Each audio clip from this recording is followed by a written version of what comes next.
Hey guys, welcome to Outlaw Edge. So the shop is a complete disaster right now. I've been just busting ass on this thing, the frame for Vigilante, and I got my lasers set up. You should be able to see, yeah, you can see it down there on the, let me zoom in. You can see it on the square, right on the edge of the square right here. And then, there you go. But I ran the square down here, or I'm sorry, the laser, I keep saying square.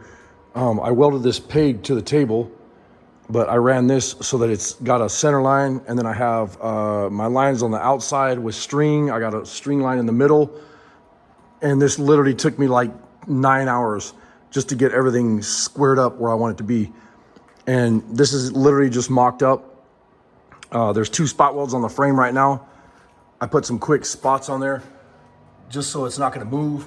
And then this top part where this line is going across, that's getting cut off because this line right here is going to follow straight down and then mold itself into it so that this frame will be all molded and clean looking.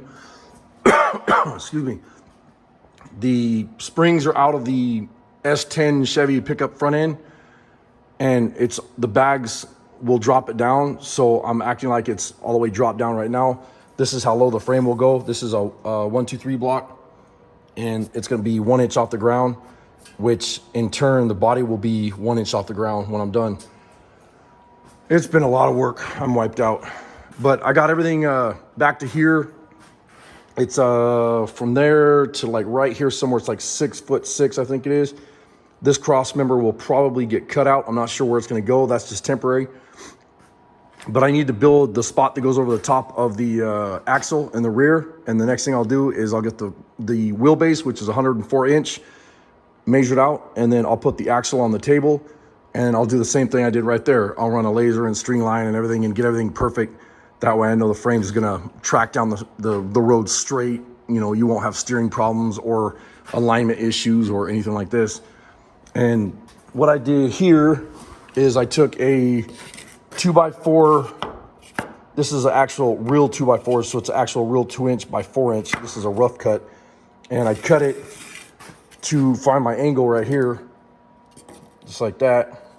You can see the cut on here, and this is just spot welded on, and then this is going to come up, and then like I said, this is getting cut off right here, right below that string line somewhere, so that it has this frame will come back like this, and then it'll have a nice jog that'll come down, and then this will all be plated and cleaned up. This is getting cut off right here, straight down right where the string line is. It'll be cut off like that, and then this will get plated. And in the next video, I'll probably do that. Appreciate you guys watching. I'll give you an update real soon. This is the frame for Vigilante, and we'll see what happens in the next video. Thanks for watching. Later.